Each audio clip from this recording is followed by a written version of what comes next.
The air in the main conference hall of Omnicorp Tower crackled with a manufactured excitement, a potent cocktail of expensive cologne, nervous ambition, and the underlying hum of billions of dollars about to be committed. It was Shareholders' Day, the annual spectacle where the titans of our tech conglomerate paraded their latest triumphs and unveiled their grand strategies for continued global domination in the gaming sphere. I, Ethan Vance, a senior programmer with a reputation for quiet brilliance and an almost pathological dedication to my craft, sat in the anonymous sea of mid-level employees, my heart a frantic drum against my ribs. Today was supposed to be my day. The culmination of 5 years of obsessive, clandestine work on Project Chimera, a revolutionary game engine I believed would redefine interactive entertainment. Only a select few knew its true potential, its intricate architecture, and one of them, my supposed best friend and fellow programmer Liam Hayes, sat a few rows ahead, looking infuriatingly calm.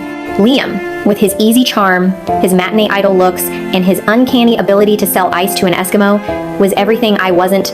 Where I toiled in the silent complexities of code, he navigated the treacherous currents of office politics with an effortless grace. We were a team, or so I thought. I'd shared Chimera with him, its core schematics, its groundbreaking algorithms, trusting his keen eye for marketability and his supposedly unwavering friendship to help me polish the final presentation. He'd been effusive, blown away, calling it the next big thing, his encouragement a welcome validation. The agenda for the day was packed, a blur of corporate jargon and slick PowerPoint presentations. Then, Miss Eleanor Albright, our ruthlessly ambitious executive VP of Product Development, a woman whose ascent through Omnicorp was legendary, built on a foundation of perfectly timed innovations, and, as rumor had it, a few strategically discarded careers, took the stage. Her smile was polished, her presence commanding. And now, she announced, her voice smooth as silk, for a truly game-changing internal development, a project that promises to secure Omnicorp's dominance for the next decade. Please welcome to the stage the visionary mind behind Project Nova, our newly appointed Chief Technology Officer, Mr. Liam Hayes. My blood turned to ice. Project Nova? CTO? Liam? It couldn't be. Liam was called, his name echoing through the stunned silence that, for me, was deafening. He rose, a picture of modest confidence, and strode to the podium. And then, the nightmare began. On the massive screen behind him, my schematics, my architectural diagrams, my core engine concepts for Project Chimera flashed into view, rebranded, repackaged, but unmistakably mine. He spoke with an effortless, practiced eloquence, his voice resonating with a passion that, just weeks ago, he'd reserved for praising my work. He laid out the vision, my vision, for a new generation of hyper-realistic AI-driven gaming experiences, all powered by this revolutionary new engine he called Nova. He even showcased a short, stunning demo reel, built using my proprietary code I'd shared with him in the strictest confidence. The applause that followed was thunderous. Albright beamed from the side of the stage, a proud mentor. Investors were already murmuring excitedly. I sat there, frozen, a silent scream trapped in my throat, the world tilting on its axis. This wasn't just theft. It was a public, brutal vivisection of my life's work, performed by the two people I had, in my naivety, trusted most within these corporate walls. As soon as the applause died down, before the next sycophant could take the stage, I shot to my feet, my chair scraping harshly against the polished floor. That's my work. The words ripped from me, raw and ragged. Liam Hayes stole Project Chimera. That's my engine. Those are my designs. A shocked hush fell over the auditorium. All eyes turned to me, then to a momentarily flustered Liam, then to Miss Albright, whose smile had frozen into a glacial mask of displeasure. She glided to the nearest microphone, her voice a calm, deadly purr. Mr. Vance, I appreciate your enthusiasm. However, this is hardly the time or place for internal team disputes. Omnicorp fosters a collaborative environment, and we celebrate all contributions. Project Nova is a testament to Mr. Hayes' exceptional leadership and innovative spirit. Any further concerns? Her eyes, like chips of ice, bored into mine, can be addressed through the appropriate internal channels after this meeting. Appropriate channels, right. The corporate black hole where inconvenient truths went to die. Liam, recovering quickly, adopted an expression of pained confusion. Ethan, buddy, I don't know what you're talking about. We all bounce ideas off each other. Nova is something I've been developing for months. I even showed you some early concepts, remember? The sheer, unmitigated gall of his lie almost made me physically sick. He was twisting my trust, my open sharing, into a weapon against me. The rest of the meeting passed in a daze of impotent fury. Afterward, Miss Albright summoned me to her sterile panoramic view office. No warmth now, just cold, hard calculation. Mr. Vance, she began, not even bothering to offer me a seat. Your outburst today was unprofessional and deeply damaging to company morale. Liam Hayes presented a compelling, fully realized project.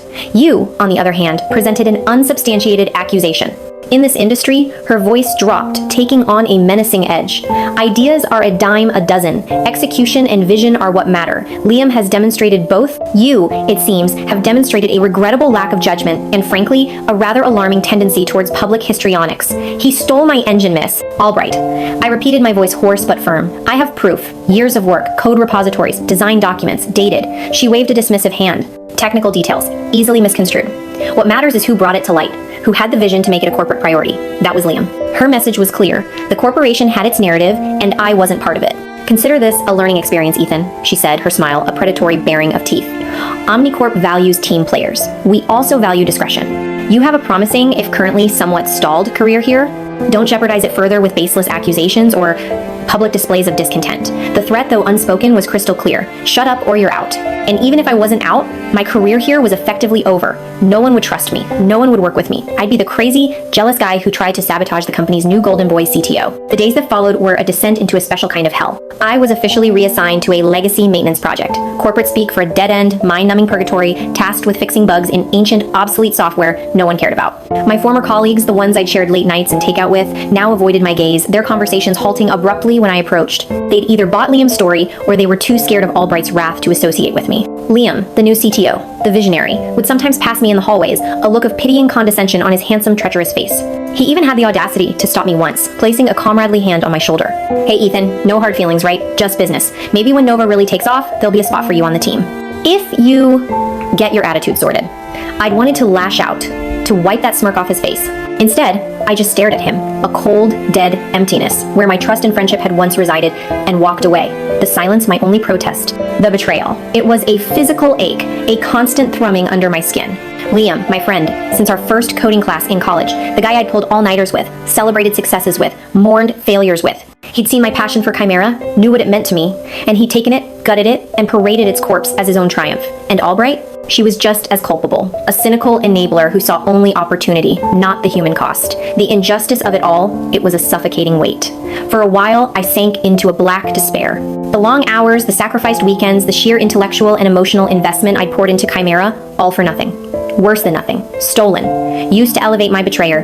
There were dark nights I considered just ending it all. Walking away from Omnicorp, from the industry, from everything, letting them have their tainted victory. But then, something inside me shifted. The despair, the grief, it didn't disappear, but it began to curdle, to harden, to transmute into something else, something cold, something sharp, something utterly ruthless. I looked at the fragments of my shattered dream, at the smug, triumphant faces of Liam Hayes and Eleanor Albright, and a new resolve began to form, not from hope, but from a burning, all-consuming rage. They thought they had won. They thought they had crushed me. They thought I was just another casualty of the corporate game, another programmer chewed up and spat out by the relentless machine. They were wrong, so profoundly, catastrophically wrong. I wouldn't just take back what was mine. That wasn't enough anymore. I would make them pay. I would make them understand the true meaning of betrayal, of loss. I would dismantle their stolen success brick by treacherous brick. I would watch their world burn, watch it turn to ash in their grasping, greedy hands. Project Chimera was my creation, my genius. And if I couldn't have it, then neither, by heavens, would they. They had lit the match with their treachery. I would now, with a cold, calculating precision, add the fuel and strike the spark. My vow was silent, but it resonated in the deepest, darkest core of my being. A promise of fire and ruin. The Legacy Maintenance Project was my prison, a soul-crushing exile designed by Albright to break what was left of my spirit. Days blurred into a monotonous cycle of debugging archaic code for software so obsolete it probably ran on steam power. The work was tedious, demeaning, a constant reminder of how far I'd fallen, from the cusp of revolutionizing an industry to a glorified code janitor. But beneath the surface of my feigned resignation, a different kind of code was being written, the code of my revenge. My small, windowless office became my war room. Evenings and weekends, fueled by bitter coffee and an unquenchable thirst for retribution, were no longer spent mourning Chimera, but dissecting Nova, its stolen successor. Despite being officially sidelined, my deep, intimate knowledge of Chimera's core architecture, my architecture, gave me an unparalleled advantage.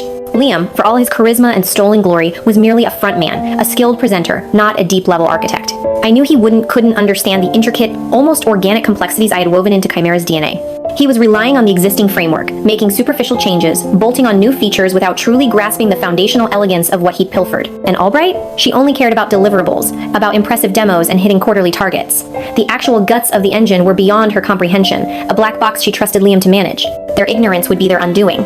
My first objective was to gather intelligence, to understand the weaknesses in their stolen fortress. The corporate network, while ostensibly secure, was riddled with the usual human errors and overlooked backdoors, especially for someone who knew its original design parameters as well as I did. I still had residual access to certain developer servers, old credentials that hadn't been immediately revoked in the chaos of my reassignment.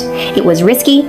Every unauthorized login a potential nail in my coffin if discovered, but the alternative, letting them get away with it, was unthinkable. I became a ghost in the machine, silently observing the development of Project Nova. I saw Liam struggling, saw him making panicked calls to consultants when he hit technical roadblocks he couldn't navigate, saw him taking credit for solutions that were clearly patched together by the beleaguered, overworked programming team now under his inept command. They were building on my foundations, but their additions were often clumsy, inefficient, creating new vulnerabilities where none had existed before. It was like watching a child try to complete a complex masterpiece with a crayon. Then came the active phase of my plan. It wasn't enough to just watch them stumble. I needed to give them a nudge, a carefully placed push towards the abyss, leveraging those lingering access points and occasionally exploiting the carelessness of former colleagues who still used weak or default passwords. A surprising number, even in a tech giant like OmniCorp. I began to subtly, almost invisibly, weave my own contributions into their Nova engine. These weren't obvious acts of sabotage, not yet. That would come later. These were more insidious, tiny, dormant logic bombs, elegant pieces of code that would lie hidden, inert, until a specific trigger condition was met, or a specific date arrived. I embedded deeply nested backdoors, undetectable to their superficial code reviews, granting me a persistent, untraceable line into the system. I introduced subtle performance degradation routines that would only manifest under heavy load, a creeping sickness that would make the engine appear unstable, unreliable, especially during critical demonstrations. I even, with a grim satisfaction, planted a few carefully disguised data leaking vulnerabilities designed to expose OmniCorp's sensitive internal communications, or, even better, Liam and Albright's own compromising digital trails, at a moment of my choosing. Each line of malicious code was a carefully sharpened shard of my broken trust, a testament to my cold, burning rage. I was a phantom, a virus in their system, and they were blissfully, arrogantly unaware. While the technical sabotage was progressing, I also started digging into the Jaudic Nightingale transaction that the anonymous texter, my friend of Chimera, had warned me about. This part was harder, more dangerous. OmniCorp's financial records were a fortress, and Albright's personal dealings were shrouded in layers of corporate secrecy and NDAs. My mysterious ally, however, proved invaluable. They communicated sporadically through encrypted channels, providing cryptic clues, partial documents, names of disgruntled former employees who might know something. Nightingale wasn't a project. One message read, "It was a culling, Albright's first masterpiece of corporate butchery. Liam was there, a witness. Or a participant?" The implications were chilling. If Liam was involved in something dirty with Albright before the Chimera theft, it explained their current unholy alliance, Albright's fierce protection of him, and her willingness to destroy me to keep him on top. It meant their betrayal was deeper, older, and far more calculated than I had initially realized. The pieces began to fall into place. Nightingale, as far as I could piece together from the fragmented evidence, was an aggressive, possibly illegal acquisition of a smaller, innovative gaming studio a few years back. Albright had orchestrated it, using strong-arm tactics, leveraging insider information, and, according to one particularly bitter ex-employee of the acquired company, whom my friend of Chimera put me in touch with, outright corporate espionage. The smaller studio had been working on a nascent AI technology that Albright coveted. Liam, then a junior programmer, had apparently been part of a team sent to evaluate the target company's assets. The ex-employee claimed Liam had been instrumental in copying proprietary code and internal documents that Albright later used to devalue the company and force a hostile takeover at a fraction of its worth. The founder of that smaller studio, a brilliant but idealistic developer, had been ruined. His career destroyed, his innovations absorbed into OmniCorp without credit or fair compensation. He'd threatened to sue to go public, but had then, conveniently, suffered a breakdown and disappeared from the industry. If this was true, Liam wasn't just an opportunistic thief who'd stolen my work. He was a seasoned accomplice in Albright's corporate machinations. And Albright hadn't just promoted him for Nova. She was rewarding his loyalty, his complicity, ensuring his silence about her past transgressions by making him a king in her new regime. This wasn't just about my engine anymore. This was about a pattern of corruption, of abuse of power, that ran deep within OmniCorp, with Albright at its rotten core, and Liam as her willing, favored executioner. This realization didn't lessen my anger. It focused it, gave it a sharper, more righteous edge. My revenge wouldn't just be personal, it would be a cleansing fire. All the while, I maintained my charade of the beaten, demoralized programmer. I turned in my bug fixes for the legacy software, attended pointless meetings, even offered Liam a few bland, non-committal words of congratulations when he paraded his latest Nova milestone in a team briefing, a milestone built on my stolen sweat. His smirk of triumph was almost unbearable, but I swallowed my bile, my face a mask of defeated resignation. Albright too seemed satisfied that I had been neutralized. They grew complacent, arrogant in their stolen success, never suspecting the viper they were nurturing in their corporate bosom. My friend of Chimera continued to feed me information, not just about Nightingale, but also about the internal politics surrounding Nova, the unrealistic deadlines Albright was imposing, the corners Liam was cutting to meet them, the growing discontent among the programming team, forced to work miracles with an engine their new CTO barely understood. One particularly juicy tidbit involved Liam's personal life. Apparently, his success hadn't translated into happiness. He was rumored to be drinking heavily, his relationships strained, perhaps even a rekindling of those old gambling habits I'd vaguely heard about from our college days. It seemed the crown sat heavy on the usurper's head. Good. let him stew in his own gilded cage. The perfect opportunity for my endgame began to materialize. Omnicorp, eager to capitalize on the industry buzz surrounding Nova, announced a massive global launch event for Apex Genesis, the first flagship game to be built entirely on the new engine. It was to be a spectacle, a live-streamed presentation to millions of gamers worldwide, a simultaneous playable beta release with industry press, major influencers, and, most importantly, Omnicorp's board of directors and key international investors in attendance at their flagship San Francisco arena. Liam would be the star, the golden boy unveiling his creation to the adoring masses. Miss Albright would be there too, the proud puppet master, ready to take her bows for orchestrating this new era of Omnicorp dominance. It was to be their coronation. It would, I vowed with a cold, grim certainty, be their public execution. All my carefully planted logic bombs, all my hidden backdoors, all the compromising information I had painstakingly gathered on Liam and Albright, and now, on the festering wound that was the Nightingale transaction, it was all primed, ready to be unleashed, the stage was set, the date was circled on my calendar in blood red ink. The world would soon see Project Nova and its creators for what they truly were, a hollow sham built on lies, theft, and betrayal. And I, Ethan Vance, the ghost in their machine, would be the one to pull the lever and bring their entire corrupt, glittering empire crashing down into a spectacular, well-deserved ruin. The thought brought a grim, satisfying smile to my lips. Patience, I told myself. Revenge, like good code, required precision, timing, and a flawless execution. And mine would be a masterpiece. The day of the Apex Genesis global launch event arrived with an almost palpable buzz, a thrumming energy that vibrated through the sleek, steel and glass monstrosity that was Omnicorp's San Francisco arena. For them, for Liam Hayes, the Golden Boy CTO, and for Miss Eleanor Albright, the puppet master EVP, this was to be their apotheosis, the moment their stolen triumph was unveiled to an adoring gaming world. Millions were expected to tune into the live stream. The entire tech press, major influencers, Omnicorp's board of directors, and a host of crucial international investors were physically present, packed into the auditorium, ready to be dazzled. For me, Ethan Vance, relegated to watching the feed from my dingy Legacy Systems cubicle back at HQ, it was something else entirely. It was Judgment Day. My meticulously crafted plan, years in the simmering, months in the execution, was about to reach its fiery, glorious crescendo. My friend of Chimera, whose identity still remained a tantalizing mystery, but whose assistance had been invaluable, had confirmed all systems were go from their end. The carefully curated package of Albright's Nightingale transaction documents, Liam's gambling debts, and other assorted corporate filth was primed, ready for simultaneous, anonymous leaking to a select list of investigative journalists and industry watchdogs the moment I gave the signal. My own digital bombs within the Nova engine were armed, their timers synchronized, their payloads of chaos and system failure ready to detonate. Liam took the stage to a roar of applause, looking every inch the charismatic tech visionary in his tailored, effortlessly cool attire. He oozed confidence, his smile dazzling, his presentation slick and practiced. He spoke of innovation, of pushing boundaries, of his team's incredible dedication to bringing Project Nova, my chimera, to life. The hypocrisy was so thick, so cloying, I could almost taste it, a bitter, metallic tang in the back of my throat. I watched him, a cold, detached calm settling over me.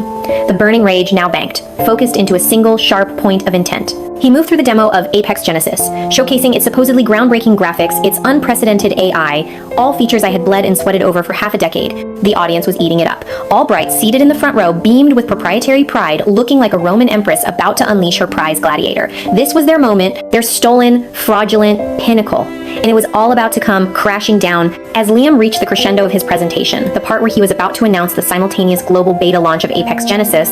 I initiated the first sequence. A small, almost imperceptible flicker on the massive onstage screens, a momentary glitch in the audio. Liam faltered, just for a nanosecond, then recovered, his professional smile wavering slightly. Then another flicker, a longer one this time, a stutter in the game demo. Murmurs rippled through the auditorium. On my own monitor, I saw the first tendrils of my logic bombs unspooling within Nova's core. The carefully designed performance degradation routines began to kick in, subtle at first, then rapidly escalating. The stunningly realistic game world Liam was showcasing started to lag, textures began to corrupt, character models glitched and distorted into grotesque parodies. Liam's confident patter became more strained, his smile more forced. He tried to laugh it off. Just a few pre-launch jitters in the system, folks. But the panic in his eyes was unmistakable. Albright's smile had vanished, replaced by a tight, furious line. Then, I unleashed the next wave. The backdoors I'd embedded deep within the engine's networking protocols activated. Across the globe, as thousands of eager gamers were attempting to download and log into the Apex Genesis beta, the servers didn't just slow down. They began to crash. Hard. Not just the game servers, but, as per my design, critical sections of Omnicorp's internal network started to buckle under the deliberately induced strain, a cascading failure I had orchestrated with a craftsman's precision. On stage, the demo didn't just glitch, it died. The massive screens went black, then flickered back to life, displaying not the game, but a series of cryptic, rapidly scrolling error messages I had personally written. Elegant haikus of system failure, if I did say so myself. One of them, just for a fleeting moment, displayed a single, stark line. Chimera remembers, gasps, then outright shouts of confusion and anger erupted from the live audience. Liam stood frozen at the podium, his face a mask of dawning horror, sweat beading on his forehead. Albright was on her feet, her face a thundercloud, furiously whispering into her headset. And then, the coup de grace, as the technical catastrophe on stage reached its peak, my friend of Chimera executed their part of the plan. The data packets, containing the meticulously compiled evidence of Albright's Nightingale transaction, her emails colluding with Liam to steal Project Chimera, evidence of Liam's substantial gambling losses in his desperate attempts to secure funding through less than reputable channels, and a host of other Omnicorp internal dirty laundry, were simultaneously released. Phones in the auditorium began to buzz. Journalists' laptops lit up with urgent notifications. On the live stream, a split screen suddenly appeared, one half showing the chaotic, failing on-stage demo, the other half displaying the first few damning pages of the Nightingale documents, stark and irrefutable. The effect was instantaneous and utterly devastating. The murmurs in the auditorium became a roar of outrage. The online chat accompanying the live stream exploded into a frenzy of accusations, disbelief, and demands for an explanation.